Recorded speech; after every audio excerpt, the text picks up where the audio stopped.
10월 달에 성경을 읽기 원하시는 분들은 저에게 미리 신청해 주시기를 바랍니다. 여러분, 오늘 한 가지를 생각해 보면서 시작하려고 합니다. 여러분이 진짜 큰 마음을 먹고 어떤 다른 모임에 처음 갔을 때를 한번 생각해 보십시오. 교회 안에 소그룹이 될 수도 있고요.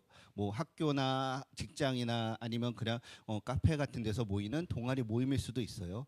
가기 전에는 막 고민되지 않으세요? 갈까 말까? 가서 아무도 나에게 말을 안 걸어주면 어떡하지? 그냥 갔다가 그냥 혼자 밥만 먹고 와야 되나? 그런 고민을 합니다. 큰 결단을 내리는 거예요. 다른 공동체에 가는 것은 결코 쉽게 가지 않습니다. 그리고 문을 들어갔는데 분위기가 뭔가 쎄한 거예요. 나 빼고 서로 다 이미 친한 것 같아요. 자기들끼리 이야기를 하고 뭔가 재밌는 이야기를 하는데 나는 도저히 뭔지 하나도 알아듣지를 못하겠는 거예요. 그러면서 이제 막 머릿속이 하얘지기 시작하죠. 나는 누구인가? 또 여긴 어딘가? 과연 나는 여기 왜 왔을까? 누구에게 말을 걸어야 할지 몰라서 구석에 앉아서 그냥 휴대폰만 보고 있습니다. 괜히 왔나? 다른 데 갈 거라는 후회와 함께 빨리 기회를 봐서 자리를 떠나야겠다라는 마음이 들 때쯤이었어요. 근데 갑자기 한 사람이 일어나는 거예요. 저를 발견하고는 활짝 웃으며 다가와서 저한테 이렇게 했어요. 안녕하세요. 새로 오신 안병호님 맞으시죠? 참 잘 오셨어요. 안병호님 오셔서 너무너무 좋아요. 마침 다니엘이 엄청 재미없는 이야기를 해서 분위기가 다운됐었는데 병호님 오시니까 분위기가 확 사네요. 여러분 그렇죠? 그러면서 저를 자연스럽게 대화의 중심으로 이끌어 주는 거예요. 그러면 어땠을까요? 그럼 경계심과 어색한 마음들이 무너지게 되고 자연스럽게 그 공동체에 들어갈 수 있게 되지 않을까요? 사랑하는 여러분, 누군가 특별히 내가 낯설다라고 생각하는 그곳에서, 근데 그곳은 내가 처음 가는 곳일 수도 있고요. 동일한 공동체였지만 상황에 따라서 내가 그것을 낯설게 생각할 수도 있습니다. 그리고 우리 모두가 그 안에 있었던 내부자가 될 수도 있고요. 우리 모두가 이방인 낯선 사람이 될 수가 있어요. 그런데 그런 공간에서 나를 발견해주고 내 자리를 마련해주며 어색하지 않게 말을 걸어주는 그 작은 행동 하나가 그 낯선 공간을 우리의 공간으로 바꾸어 놓는다라는 것을 기억해야 합니다. 바로 이 작은 행동, 작은 말 한마디가 바로 공동체 안에서의 환대라고 할 수가 있죠. 그래서 이 환대는 우리 눈에 보이지 않는 높은 장벽을 허물고 낯선 이를 우리로 만들어주는 놀라운 힘이 있다는 것을 기억해야 합니다. 사랑하는 여러분, 오늘 히브리서 10장의 말씀을 통해서 환대라는 성품을 배우고 우리 모두 예수님의 마음을 닮아가는 이 환대의 여정에 동참하는 은혜가 있기를 바랍니다. 여러분, 환대는요, 낯선 사람을 따뜻하게 맞이하는 거예요. 그리고 그 사람에게 내 시간을 나누어 주고 내 물질을 나누어 주고 때로는 내 감정도 나누어 주고요. 내 노력도 나누어 주어서 기꺼이 그들이 그곳이 낯선 곳이 아니라 나의 공간이라고 여길 수 있는 편안함과 안식을 제공해 주는 그런 행동, 그것을 환대라고 할 수가 있죠. 이것은요, 우리 모든 사람이 다 마찬가지예요. 우리 모두가 가지고 있는 타인에 대한 본능적인 두려움이 있어요. 타인에 대한 본능적인 경계가 있어요. 저 사람이 내 자리를 뺏어가지 않을까? 저 사람 때문에 내가 손해봐야 되지 않을까? 나 지금 바쁜데. 그런 경계심이 다 있죠. 하지만 그런 것들을 극복하는 것이죠. 그리고 나의 것을 기꺼이 내어주는 사랑의 실천이 환대라고 할 수가 있습니다. 그리고 조금 더 넓게 보면 이 환대는 공동체에서 아직 자리를 잡지 못하고 소외된 사람들을 내가 다가가서 포용하는 것을 말합니다. 그리고 이 환대는 이 특별히 각박하고 개인주의가 많아져 가는 21세기를 살아가는 우리에게 더욱더 필요한 덕목으로서 요구된다라고 할 수가 있죠. 왜 그렇습니까? 이 시대를 관통하는 많은 키워드 중에 하나가 고립, 단절인 것 같아요. 여러분 요즘 식당에 가시면 1인 좌석 점점 더 많이 보시지 않으세요? 여러분들 혹시 이 자리에 계신 분들 중에서 식당에 있는데 1인 좌석에 앉아서 밥을 먹는 게 불편하신 분 혹시 있으세요? 아마 이 자리에 계신 분들은 없을 거라고 생각이 됩니다. 왜냐하면 이미 오랫동안 그것을 경험했고 그런 문화를 가지고 코로나를 지나면서 그런 상황들을 우리가 익숙하게 경험했기 때문이죠. 근데 저는 아직도 식당에 가서 1인 자리를 보면 혼자 가면 그게 편하긴 하죠. 하지만 그 자리에 앉아서 밥을 먹으면 자꾸 사람들이 저를 쳐다보는 것 같아요. 쟤는 왜 혼자 밥을 먹을까? 쟤는 친구가 없나? 그런 것 생각하면서 뭔가 쭈삣쭈삣하게 되는 것이 있죠. 하지만 많은 사람들이 그런 것을 느끼지 않아요. 혼자 있는 것이 편하고 내가 원하는 대로 살아갑니다. 그리고 그 말은 다른 말로 말하면 나의 영역 안에 다른 사람들이 침범하는 것을 원하지 않는다라는 것이죠. 그리고 그 침범을 할 수 있는 사람은 내가 허락한 사람, 나에게 뭔가 도움이 되는 사람, 아니면 나의 필요가 있는 사람들만을 우리가 허락을 하죠. 그래서 여러분, 이 시대 가운데 많은 사람들이 외로움을 느끼고 있어요. 어린아이나 청년이나 장년이나 노년이나 가릴 것 없이 모두가 이 외로움이 우리 사회 전체에 전염병처럼 깊게 퍼져나가서 우리 육신에 영향을 미치고 있고요. 무엇보다도 우리 심리적인 그 건강에 많은 영향, 특별히 안 좋은 영향을 끼치고 있죠. 어떤 학자는 그 한 사람이 지속적으로 고립 상태에 놓여 있는 것이 우리가 알 수 있는 수치로 보면 매일 담배를 15개 피를 피는 것과 같은 해악을 끼친다라고 해요. 그만큼 혼자 있는 것이 좋지 않다라고 말하는 것이죠. 아니 목사님, 저는 친구들이 이렇게 많은데요. 팔로워가 1000명, 10,000명이 넘는데요. 매일 댓글을 하고 톡을 하면서 메시지를 주면서 소통을 해요. 하지만 여러분 아시잖아요. 그런 SNS에서 그 커뮤니케이션의 보조 수단이 되지만 그것이 우리의 외로움을 극복해 주지는 못한다라는 것이죠. 비록 편하게 내가 원할 때 인스턴트 메시지를 줄 수가 있지만 그것을 통해서 우리가 외로움을 극복하는 것은 결코 쉽지가 않습니다. 그래서 소셜 미디어 사용이 증가하면 증가할수록 오히려 외로움은 더욱더 깊어진다는 역설적인 현상도 통계로 나타나고 있습니다. 우리가 복잡하게 촘촘하게 많은 사람들과 연결되어 있는 것 같지만 진정한 관계는 단절되어 있다라고 생각되고 실제로 그럴 때가 많기 때문 아닙니까? 여러분의 주변을 한번 살펴보십시오. 여러분 옆에 있는 익숙한 어쩌면 1년, 10년, 20년 동안 함께 지내온 우리 형제 자매들이죠. 진짜 가족 같잖아요. 여러분들 한번 보세요. 한번 보세요. 보세요. 그런데 여러분, 우리가 그 형편들을 다 안다라고 하지만 모를 때가 훨씬 더 많이 있습니다. 내가 익숙하기 때문에 10년 지기니까 20년 지기니까 괜찮겠지라고 생각을 하지만 여전히 그 친구에게 나의 작은 대화 하나가, 나의 옆자리가 필요한 순간들이 계속 있어요. 그리고 그 상황들은 계속 바뀌게 됩니다. 내가 그 자리가 필요할 수도 있고요. 여러분이 그 자리를 내어줄 수도 있는 것이죠. 그렇기 때문에 우리는 특별히 이 시대 안에서, 여러분의 공동체 안에서 이 외로움과 단절의 시대를 살아가는 이들을 바라보면서 내가 환대를 살기 위해서 노력하고 도전하는 것은 너무나 중요합니다. 그래서 이 시대 가운데 이 환대는 우리의 깨어진 관계를 회복할 뿐만이 아니라 우리가 함께 울고 함께 웃으며 주님이 세우신 공동체를 세워져가는 강력한 도구로서 환대를 사용할 수가 있습니다. 모쪼록 오늘 말씀을 듣고 또 한 주간 인턴십을 할 텐데요.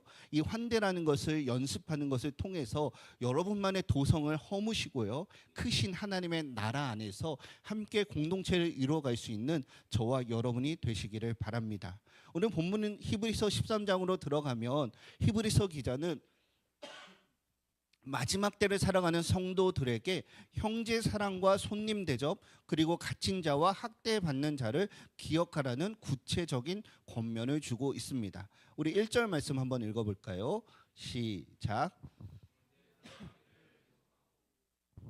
네, 여러분, 우리가 다른 사람들 환대하고 사랑하는 것은 우리의 의지로, 우리의 노력으로 내가 착하고 도덕적인 사람이어서 단순히 공동체를 세우기 위한 목표를 가지고 하는 것이 아니에요. 먼저 하나님께서 우리에게 베풀어 주신 그 환대를 기억하고 그 환대에 대한 반응, 응답으로서 우리 주변에 나타나는 것이죠. 거기서 말하는 것의 첫 번째 덕목이 형제 사랑입니다. 이 형제 사랑은 그리스도 안에서 영적 가족된 우리를 향한 한 번, 두 번이 아니라 10번이고 100번이고 1000번이고 지속되어지는 사랑을 의미합니다. 여러분, 이 형제 사랑은 헬라어로 필라델피아라고 해요. 이것은 단순히 따뜻한 감정을 뛰어넘어서 서로의 필요를 돌아보고 도와주는 실질적인 관심과 행동으로 나타나야 한다라는 것이죠. 특별히 히브리서의 배경은 예수님을 믿는다라는 이유로 많은 사람들이 박해를 당하고 고난을 당하고 감옥에 갇혀 있는 상태였어요. 그런 상황 속에서 믿음을 더 지키기가 어려웠겠죠. 예수님 믿는다라고 내 옆에 사람이 잡혀갔는데, 어제도 10명이 잡혀갔는데 이제 나 혼자 남았어요. 내가 믿음을 지킨다라면 나도 잡혀갈 것이 너무나 뻔해요. 내가 숨어서 어떻게 믿음을 지킬 수는 있지만 그 가운데 내가 겉으로 나아가서 감옥에 갇힌 자들을 면회하고 그들을 위로한다면, 아니면 공개적으로 예배한다면 나에게도 어려움이 닥치기 때문에 그것이 결코 쉽지 않은 상황이었습니다. 그 가운데서도 마음으로만 가지는 것이 아니라 행동과 실제적인 실천으로서 이런 사랑을 베풀어야 한다라고 말하고 있는 것이죠. 또한 2절에 보면, 2절 읽어볼까요? 시작.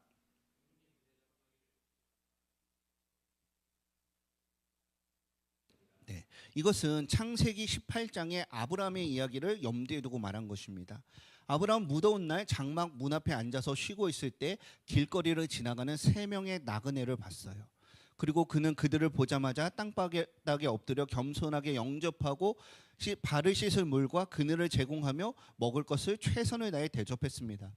그리고 그들은 떠나갔지만 그들은 사람으로 위장한 천사였고요. 이 환대를 통해서 하나님께서 아브라함의 인생 가운데 가장 큰 문제였던 그 아들 이삭을 주시겠다는 약속을 받게 되었고 그것을 누리게 되었습니다. 이 아브라함의 행동은 단순히 그것을 통해서 이삭의 아들을 얻겠다라는 그런 목적을 가진 것이 아니라 하나님께서 나에게 허락하신 그 계명을 따라서 섬길 기회를 놓치지 않겠다라는, 환대하겠다는 자원한 마음에서 나온 것이었고, 하나님께서는 그 자원하는 마음을 통해서 그를 축복해 주신다라는 것이죠.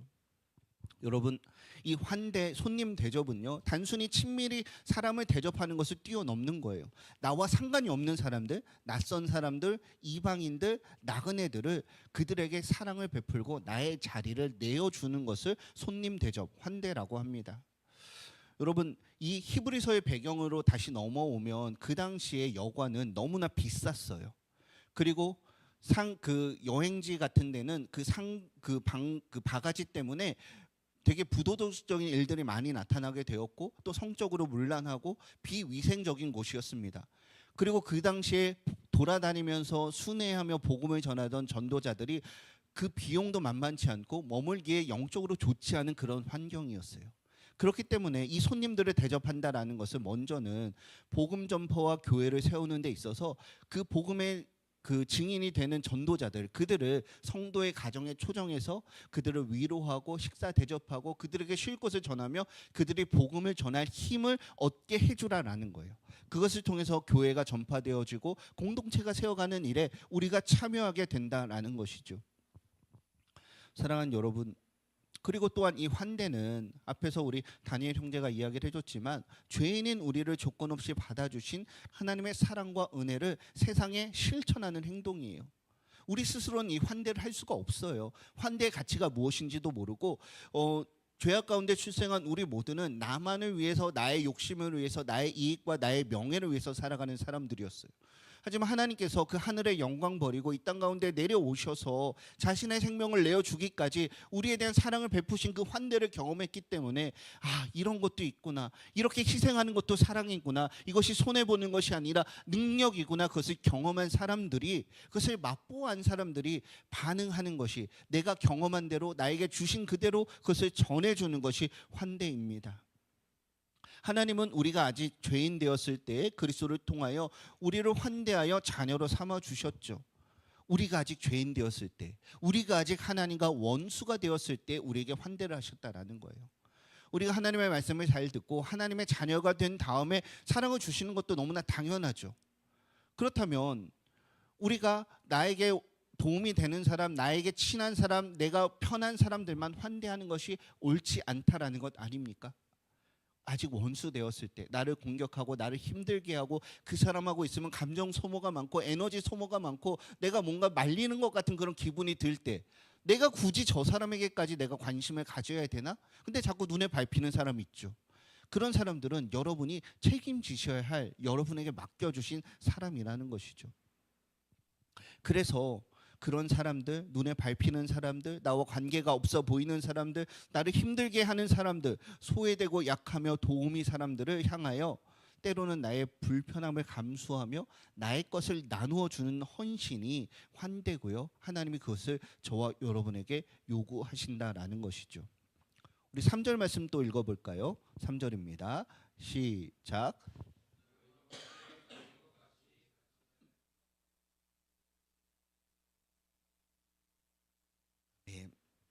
이것은요, 먼저는 제가 말씀드렸던 것처럼 히브리서 배경에서 복음을 전하다가 예수님을 믿는다라는 이유로 감옥에 갇힌 사람들, 그들은 감옥에 갇혔기 때문에 먹을 것을 제대로 공급받지 못하고 그 하나님의 말씀을 듣지 못하고 환경이 그 제약이 되어 있었어요. 그들에게 찾아가서 위로하고 그 교제하고 힘쓰기를 계속하라는 것이죠. 그리고 더 나아가서 우리 이 시대 가운데 적용해 본다면 우리는 예수 믿기 전에 우리도 죄의 자녀가 되어서 사단의 권세에 끌려서 살아가고 있었죠. 사단은 실상은 자유를 말하는 것 같지만 우리를 우리를 속박하고 우리를 억누르며 죄의 사슬에 끌려서 우리가 끌려가던 그런 자들이었어요.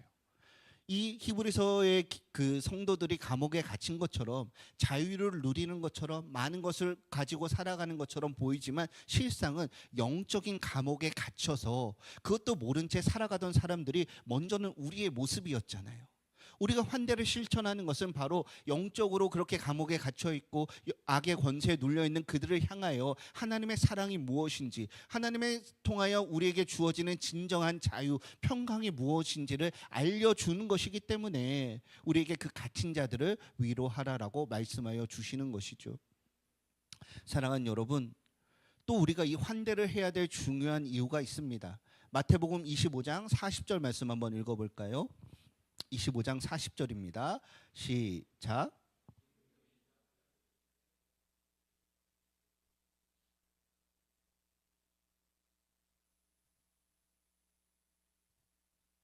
아멘. 여러분 한번 생각해 보십시오. 갑자기 여러분 앞에 예수님이 짠하고 나타나셨어요. 진짜 나타났어요. 눈에 보일 수 있게. 그리고 오늘 말씀하세요. 내가 오늘 경찬이의 집에 가겠다. 너와 함께 식사를 하겠다. 갑자기 목이 턱턱 막히죠. 방도 안 치웠는데 음식 준비도 안 돼. 예수님이 우리 집에 오신대요. 여러분, 만약에 예수님이 오늘 여러분의 집에 찾아가시면 어떤 곳에서 어떤 대접을 하시겠어요? 진짜 예수님이 여러분의 인생 가운데 찾아오신다라고 생각해 보십시오. 그것을 소외된 자에게, 약한 자에게, 낯선 자에게, 나와 원수된 자에게 하라고 말씀하시는 것이죠. 먼저는 히브리서에서 부지 중에 천사를 대접했다라고 했는데, 부지 중에 그 천사를 대접하는 것이 바로 오늘 25장 40절에서 말하는 것처럼 그것이 바로 예수님을 대접하는 것, 나에게 한 것이라고 말씀하셨기 때문이죠. 그리고 그 주님께서 단순히 우리의 대접만을 받기 원하는 것이 아니라 먼저 이 땅 가운데 찾아오셔서 세상 가운데 멸시받고 소외된 세리와 죄인들과 함께 하시며 그들을 환대하셨죠. 그 하나님이 우리에게 먼저 베풀어 주신 조건 없이 값없이 우리에게 주신 그 환대를 우리가 먼저 누리고 그것을 본받아 그에 대한 반응으로서 여러분의 주변을 향하여 환대로 나아가는 것이죠. 사랑하는 청년 여러분, 그래서 우리 모두가 작은 수고를 통해서 각자의 서로의 짐을 나눠지는 것을 통해서 우리가 환대의 공동체를 함께 세워가기를 축복드립니다. 우리가 아무리 생각을 하지만, 아무리 성경 공부를 하지만 성경에 많은 미스터리들이 있어요. 많은 고민들이 있어요. 오늘 중등부 설교를 하면서 요나를 하면서 또 그 궁금증을 제가 잠깐 나눴었는데, 그 가운데서 최고의 궁금증은 이거예요. 그 많은 사람 중에서 왜 하필 저인가요? 저처럼 말 안 듣고 속 썩이고 하나님 보시기에 잘한 건 아무것도 없는 나를 왜 여전히 사랑하셔서 두 번째, 열 번째, 백 번째, 천 번째 기회를 주시는지 도무지 모르겠다는 것이 저의 가장 최고의 관심사입니다. 여러분도 그러지 않으신가요? 우리의 일생을 통틀어서 여러분의 모든 일생, 전생의 모든 행동, 모든 생각과 모든 감정을 통틀어서 하나님께 구원받을 만한, 죄송합니다, 그런 건덕지가 하나라도 있으세요? 그런 자격과 그런 조건을 단 하나라도 0.00001%라도 갖춘 적이 있으십니까? 없죠. 그 어떤 것도 하나님 앞에서 구원으로, 의로 여겨질 것이 아무것도 없습니다. 그럼에도 불구하고 오히려 죄인 되었을 때 하나님께서 그리스도의 십자가의 사랑으로 저와 여러분을 조건 없이 환대하며 하나님의 자녀로 삼아 주셨다라는 것이죠. 이 거저받은 놀라운 사랑과 환대를 기억하고 이제는 우리가 그 환대를 실천하는 통로가 되어야 한다라는 것이죠. 사랑하는 여러분, 이것을 기억하면서 이 거저받은 은혜와 사랑을 우리가 만나는 이웃들에게, 그리고 심지어 원수들에게도 환대를 실천해야 합니다. 이 환대의 실천은 하나님의 선하심을 닮아가는 성품 여행의 핵심이라고 할 수가 있죠. 그래서 멀리 보지 마시고 여러분의 청년 공동체에 이 환대를 적용했으면 좋겠습니다. 제가 처음에 상황극을 여러분에게 말씀드렸지만 여러분의 공동체 안에서 너무 익숙하다라고 당연하게 여기지 마십시오. 먼저 다가가서 인사하시고 안부를 물으시고 토요일날 미리미리 연락하셔서 함께 볼 것을 격려하고 보이지 않으면 연락해 주시고 그런 연락들이 우리 가운데 끊임없이 이루어져야 합니다. 우리 공동체 안에는 대화하기 편하고 쉬운 사람도 있지만 어떤 이유에서든지 아직 소속감을 느끼지 못하거나 오늘 외로운 사람들이 분명히 있다라는 것이죠. 저는 여러분의 모임들을 할 때마다 이렇게 돌아다니면서 제가 청년의 시절을 보냈을 때를 기억을 해요. 제가 여러분들과 함께 여러분과 같은 공동체를 섬기면서 소그룹원으로도 있었지만 리더로서 그 청년들을 돌보는 시절들을 보냈었어요. 그리고 전도사가 되고 그 공동체를 떠났죠. 그런데 저희 집이 저희 모교의 바로 옆에 있어요.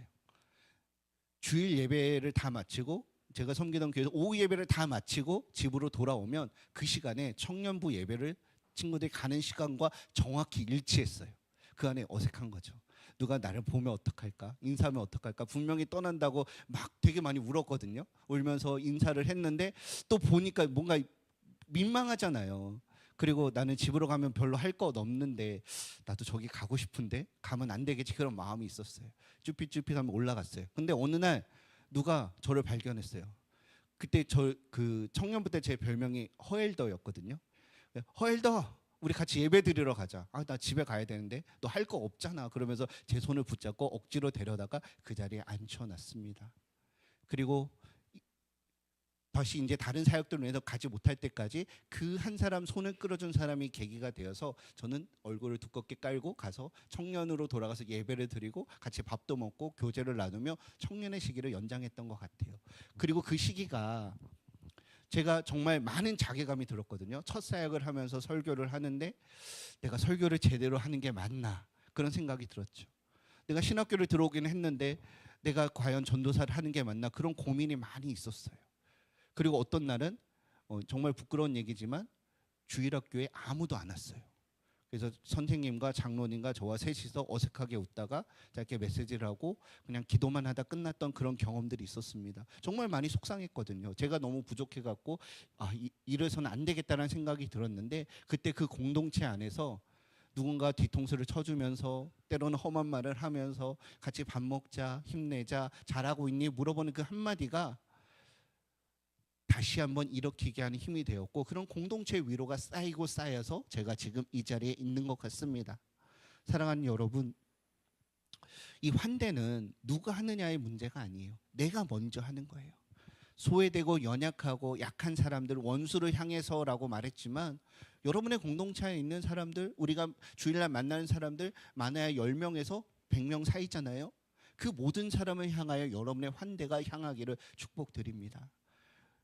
힘들 것 같죠. 어려울 것 같죠. 시간이 없을 것 같죠. 하지만 여러분이 그 환대를 그 방향을 쏟기로 결심하고 행동할 때 하나님께서는 그것이 가능하도록 여러분의 마음을 열어주시고 여러분의 생각을 열어주시고 여러분의 감정을 열어주시고 여러분의 에너지와 필요한 것들을 열어주셔서 여러분의 작은 섬김을 통해서 물론 내가 그 사람에 대해서 환대를 했다라고 해서 내가 경호를 환대를 했다고 해서 경호가 나에게 환대를 반드시 갚아주지는 않아요. 그런 경우가 훨씬 더 많습니다. 하지만 그것을 통해서 경호를 세워주시고 또 경호를 통해서 진광이를 세워주시고 진광이를 통해서 세운이를 세워주시고 그렇게 나도 모르는 사이에 그 하나님의 환대가 흐르고 흘러서 많은 사람들을 통해서 하나님의 공동체를 세워가고 하나님의 나라를 세워가는 일에 우리를 사용해 주신다라는 것이죠. 그래서 여러분 우리 모두가 환대하는 공동체가 되시기를 축복드립니다.